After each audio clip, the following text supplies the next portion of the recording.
अभिनव राधे यादव जी राधे गाजीपुर से। राधे। राधे राधे महाराज जी। महाराज जी, ऐसी कौन सी तपस्या करूं कि सारी रिद्धियां सिद्धियां मेरे में आ जाएं। मैं जब चाहूं सूरज निकले, जब चाहूं बारिश हो, मैं जो सोचूं वही हो, जैसा चाहूं वही हो। कोई तो मंत्र बता दो महाराज। आज तक इतने महात्मा हुए, इतने ब्रह्म ऋषि हुए, इतने बड़े बड़े, किसी ने क्या सृष्टि के क्रम को परिवर्तित कर पाया क्या? भैया राधा राधा कहो, भगवान की शरण में रहो, अच्छे आचरण करो, माता पिता की सेवा करो, कोई भी गलत आचरण न करो, तो पहले मनुष्यता आ जाए हमें, फिर देवत्व आ जाए, फिर भगवत भाव आ जाए। ऐसे चलो आप तो बिल्कुल भगवान के भी आगे बढ़ना चाहते हो। ऐसा तो आज तक किसी की पावर नहीं, किसी की सामर्थ्य नहीं। इतने महात्मा हो गए, हाथ क्षण दो क्षण के लिए सूर्य को रोक दिया है। जैसे गोकर्ण जी ने रोक करके प्रश्न किया, वो बातें अलग हैं कि विनय के द्वारा रोक दिया और सूर्य भगवान से बात कर ली, लेकिन सृष्टि के क्रम का परिवर्तन कर दे, आज तक कोई ऐसा महात्मा नहीं हुआ जो सृष्टि के क्रम का परिवर्तन करना भी चाहा तो असफल रहा। जैसे विश्वामित्र जी, नए स्वर्ग की रचना, नए अनाज की रचना, तो वो थोड़ा ही कर पाए, वे कहाँ समझ। आज भी त्रिशंकु उल्टा लटका हुआ है, स्वर्ग नहीं जा पाया।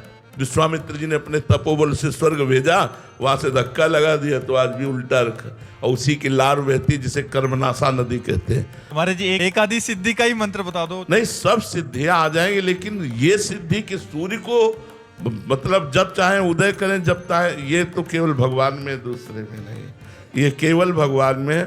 और अब आप भजन करके भगवान बन जाओ तो बात अलग है। हम तो अभी तक दास भी सही नहीं बन पाए, पूरा जीवन हो गया, अभी तक हम ये घोषणा नहीं कर सकते कि मैं भगवान का सच्चा दास हूं। लगा हूं, अब सच्चा हूं कि कच्चा है भगवान जाने, पर उनके दास। तो भगवान के दास बनने की कोशिश करो यार, भगवान बनने की कोशिश मत करो, भगवान के दास बनने को। नाम जप करते हो है कितना? आधा घंटा में सूर्य रोक लोगे। यार चलो, हंसा तो दिया तुमने सबको कम से कम। जी संतोष जी महाराष्ट्र। राधा वल्लभ सिंह। श्री हरिवंश महाराज जी, आपके चरणों में दंडवत प्रणाम।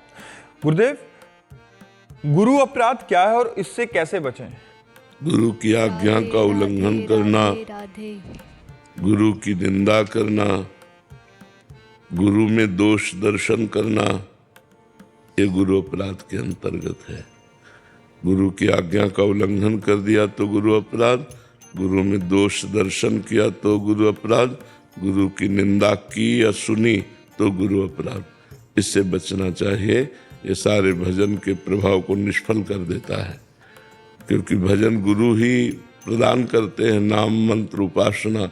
यदि उन्हीं में दोष दर्शन, उन्हीं की निंदा, उन्हीं की अवज्ञा, तो फिर भजन कैसे सफल होगा? इसलिए गुरु में साक्षात परब्रह्म बुद्धि रखकर हम अगर चलें तो हमारा सत्मार्ग पुष्ट हो जाएगा और हमारा भजन बढ़ेगा। समझ पा रहे किसका प्रश्न है? हाँ जी। मंगेश जी। राधे राधे गुरु जी। राधे राधे महाराज जी। महाराज जी, जैसे संत एकनाथ महाराज जी और जना भाई जी जैसे भक्त की सेवा करने के लिए खुद पंढरपुर के पांडुरंग जी घर आए थे, महाराज जी इस समय भगवान पांडुरंग अपने कौन से भक्त के यहाँ सेवा कर रहे हैं, और क्या भगवान आज भी अपने भक्त के लिए धरती पर? क्या एकनाथ जी जान पाए थे कि हमारी सेवा में भगवान विराजमान है?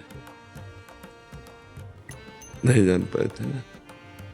जब भगवान ने, किसी भक्त ने भगवान पे बहुत विनय की, मुझे आप दर्शन दीजिए, भगवान ने कहा कि मैं एकनाथ जी की सेवा में हूँ। क्या नाम था? श्रीखंड। शिखंडिया। तो मैं इस नाम से सेवा में हूँ। भगवान जब ये आदेश किए तो भागा भागा आया, और वो जल ला रहे थे तो एकनाथ जी से कहा आपके यहाँ भगवान सेवा में है, दर्शन करवा दो। उनका कहाँ भगवान कहाँ सेवा में? तो कहा शिखंडिया नाम है। तो पानी ला रहे थे, साक्षात देखा पांडुरंग सेवा में। कई वर्ष सेवा में थे एकनाथ जी, जान थोड़ी पाए। भगवान जब जनाए तो जान पाए। अब हम तो इतना ही मानते हैं कि सब रूपों में भगवान ही सेवा कर रहे हैं। जो रूप है वो सब भगवान के हैं, और इनमें से कौन भगवान है हमें कैसे पता चलेगा जब तक जनाएंगे नहीं, है नहीं? तो भगवान प्रतिपल अपने भक्तों की सेवा में रहते हैं। जैसे भक्त भगवान की सेवा में रहता है, ऐसे भगवान छुप करके अपने वेश को छिपा करके अपने भक्तों की सेवा में रहते हैं। इसलिए भक्तों की सेवा से बहुत जल्दी भगवान की प्रसन्नता प्राप्त की जा सकती है। अब क्या पता चले, त्रिलोचन जी के यहाँ भगवान अंतर्यामी रूप से नौकर बनकर लगे थे, सुना चरित्र? कैसे पता चला त्रिलोचन जी को? कभी पता लग पाया कि ये भगवान हमारे यहाँ नौकर रूप से है? जब भगवान अंतर ध्यान हो गए और विकल होकर रोए, तो उनको कि अंतर्यामी नौकर के रूप में हमारे घर में विराजमान हो। तो भगवान ऐसे भगवान बन के आएंगे तो कोई भक्त सेवा लेगा क्या? भगवान तो दीनहीन बनकर आते हैं और भक्त की सेवा करके अपने को कृतार्थ मानते हैं, क्योंकि जो भगवान को जितना समर्पित है भगवान उतना ही उस भक्त के प्रति समर्पित है। भगवान के अनंत पार्षद हैं। अगर भगवान सेवा के बदले में सेवा कराना चाहें तो अपने पार्षदों को भेज देते हैं, लेकिन एक भी भक्त चरित्र में ऐसा नहीं पाया गया कि भगवान के पार्षद आए सेवा के लिए। स्वयं भगवान आए, स्वयं पग चापू और सेज बिछाओ, नौकर बनो हजाम, हाकू बैल बनो गडवारो, बिना तनख्वाह रथवान, यही तो मेरे मन में ठनी।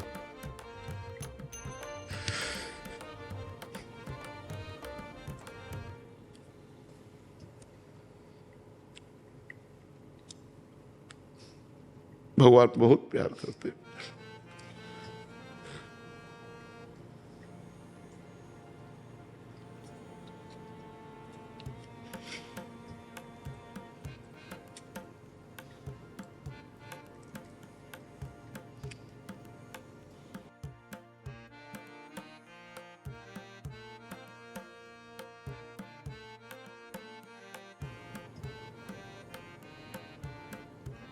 राधे राधे राधे राधे।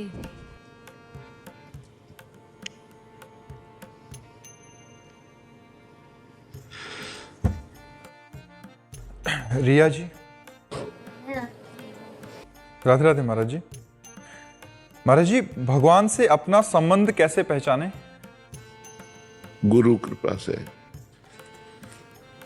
गुरु कृपा से ही संबंध का प्रादुर्भाव होता है।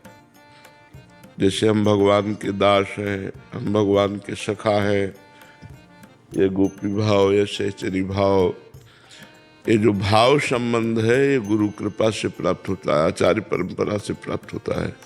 हम जिन आचार्य की शरण में होते हैं वो जो मंत्र और उपासना देते हैं उसी से संबंध प्रकाशित होता है, सिद्ध संबंध। हम भगवान के सखा है तो सिद्ध सखा रूप का अनुभव होता है। हम भगवान के दास हैं तो वैसे ही अनुभव होता है। हम भगवान की प्रिया हैं तो वैसे ही अनुभव होता है।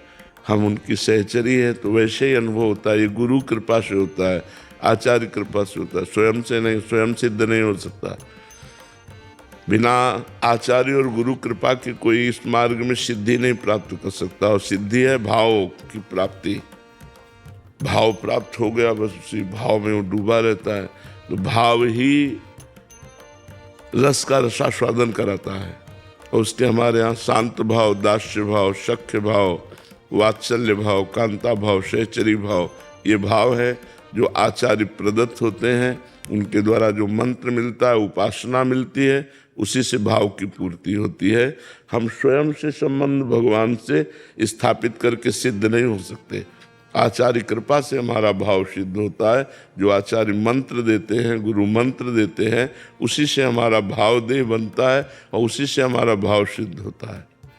कृष्णा गोयल जी, राधे राधे महाराज जी। महाराज जी, भगवत प्राप्ति का उत्साह बार बार कम क्यों हो जाता है जब हम वो भोगों के सेवन से, भोगों के चिंतन से, भोगों के सेवन से हमारा जो भजन से थोड़ा भाव बनता है वो बिगड़ जाता है। यदि हम अधर्माचरण ना करें, गंदे भोगों को ना भोगें, तो हमारा भाव बढ़ता चला जाएगा। इसलिए कुसंग का त्याग, विषय चिंतन का त्याग, क्योंकि विषय चिंतन से ही विषयों में आसक्ति होती है। राधे राधे ध्यायते विषयान पुंसान् संगास्तेषु उपजायते, संगात संजायते कामः, कामात् क्रोधो विजायते। जब हम विषयों का चिंतन करते हैं तो विषय सुख आकर्षित करता है। जब विषय सुख आकर्षित करता है तो विषय भोगने की इच्छा होती है, संकल्प बनता है। जब संकल्प बनता है तो उसकी क्रिया होती तो फिर परमार्थ से भ्रष्ट हो जाता है, उसकी बुद्धि परमार्थ लायक नहीं रहती। भगवान का मार्ग परम पवित्र मार्ग है। इसमें परम पवित्र पवित्र भोजन, पवित्र आचरण, पवित्र विचार, पवित्र चेष्टाएं, तब परम पवित्र भगवान का वो चिंतन करता है। भगवान के चिंतन से ही भक्ति की पूर्णता है, भगवान के चिंतन से ही भगवान की प्राप्ति है। तो निरंतर भगवत चिंतन करने का जो उत्साह क्षीण हो जाता है, उसका कारण है भोग प्रियता।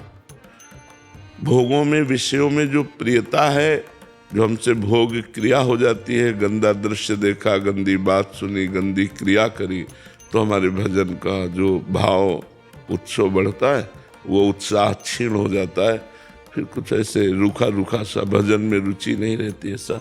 फिर सत्संग मिला, फिर पाप नष्ट हुए, फिर उत्साह बढ़ जाता है। तो हम प्रायः रोज सत्संग सुने, नाम जप नियम पूर्वक करें कि हमें अगर 5000 जपना है तो रोज 5000 ही जपना, मन लगे या न लगे।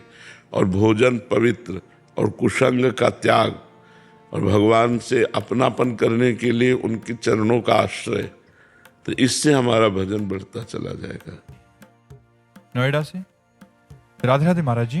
महाराज जी, गीता में लिखा है कर्म करो, फल की चिंता ना करो, पर फल का मोह बार बार मन को पकड़ ले, तो क्या ये भक्ति की कमजोरी है या शरणागति अधूरी है? भगवान पे विश्वास की कमी है। जब असत कर्मों का फल अवश्य मिलता है, तो सत्कर्म का फल तो प्राप्त होगा ही। फल की आकांक्षा करने पर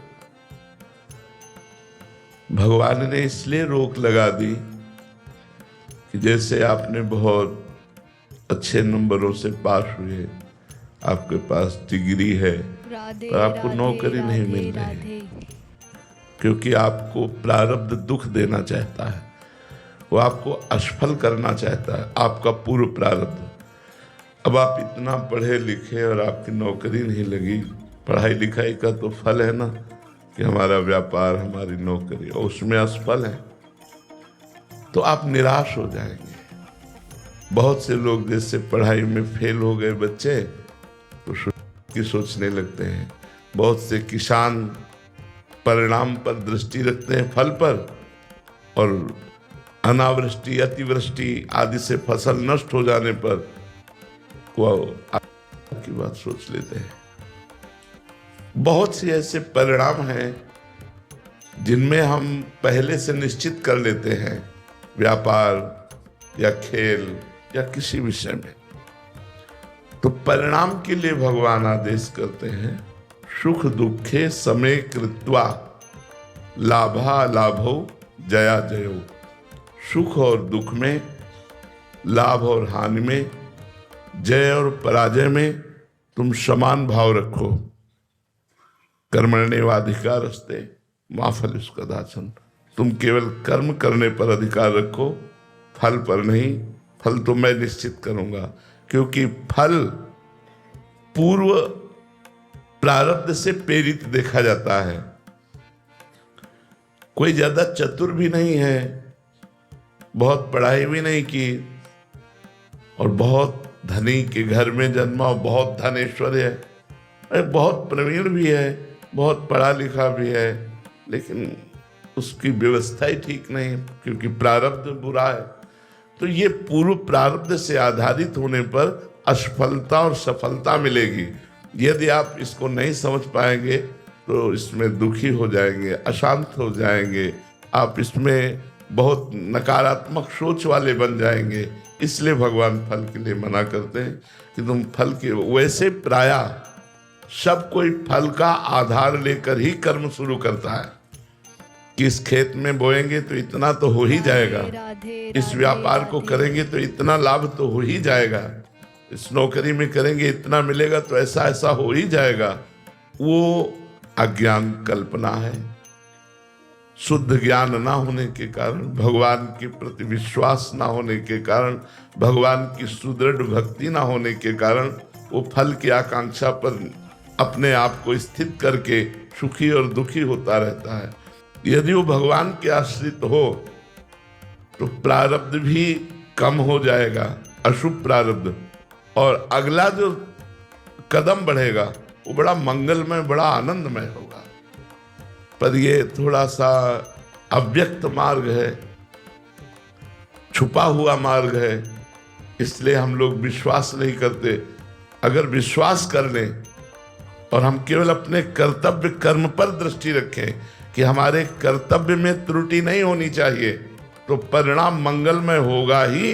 वो आपकी सोच के भले प्रतिकूल हो, लेकिन वो परिणाम मंगलमय होगा। ये विश्वास रख ले तो बहुत आनंद की प्राप्ति हो जाए। पर हम लोग फल आश्रित है, कर्तव्य कर्म पर त्रुटि करते हैं और फल की उत्तम आकांक्षा रखते हैं। यही हमारी गलती है।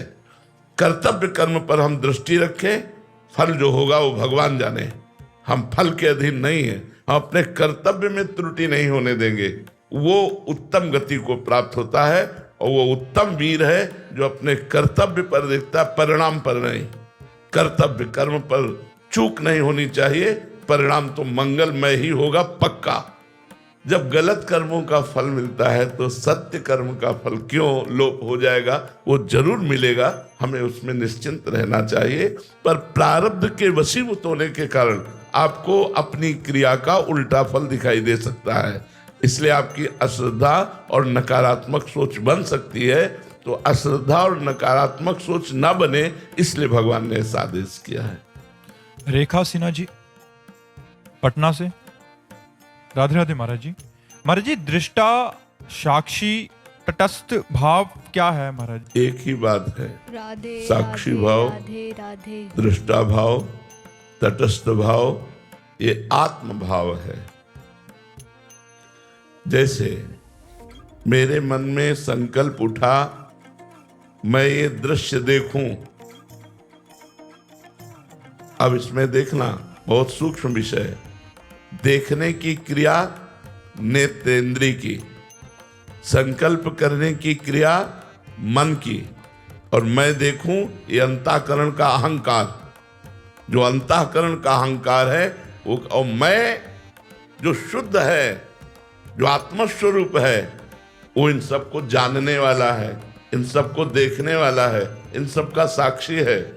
तो इन सब को देखने के कारण दृष्टा, इन सब का साक्षी होने के कारण वो साक्षी, और इन सब से अलग है इसलिए तटस्थ।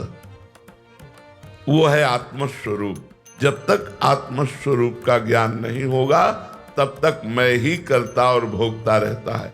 अहंकार विमूढ़ात्मा करता हमिति मन्यते। मैंने ये किया, मैं ये करूंगा, मैं ये कर सकता हूं, मैंने ये भोगा, मैं ये भोगूंगा, मैं ये भोग सकता हूं, ये विचार बने रहते हैं अज्ञान के कारण। जब साक्षी भाव या दृष्टा भाव आएगा तो उसे आत्म भाव कहते हैं। वो ज्ञानी महापुरुष मोक्ष की तरफ चल पड़ता है, जो दृष्टा भाव में होता है, साक्षी भाव में होता है, तटस्थ भाव में होता है। समझ पा रहे हैं आप? हम लोग अपनी मन और इंद्रियों के गुलाम हैं, दृष्टा नहीं है। मैंने आज खाया, खाने का विषय रसेंद्रिय का है, संकल्प बनाने वाला मन, और मैंने आज खाया ये अनुभव अहंकार कर रहा है, मैं उसको देख रहा हूं मैंने कब खाया। तो जब ये ज्ञान हो जाता है तब वो मुक्त हो जाता है। पर ये बातों से नहीं होता। प्यास लगेगी तो प्राणों को, लेकिन हम क्या बोलते हैं, मैं बहुत प्यासा हूं, तो उस समय दृष्टा भाव रहेगा, उस समय प्यास में तदात्म भाव रहेगा, उस समय दृष्टा भाव रहेगा। मैं बहुत भूखा हूं, पीड़ा हो रही, मुझे बहुत दर्द हो रहा है, मैं दृष्टा भाव में रह पाऊंगा, उसी में चला जाऊंगा। जबकि मैं इसका दृष्टा हूं, दर्द का भोगता नहीं हूं। अब ये शुद्ध ज्ञान बिना साधना के नहीं हो सकता।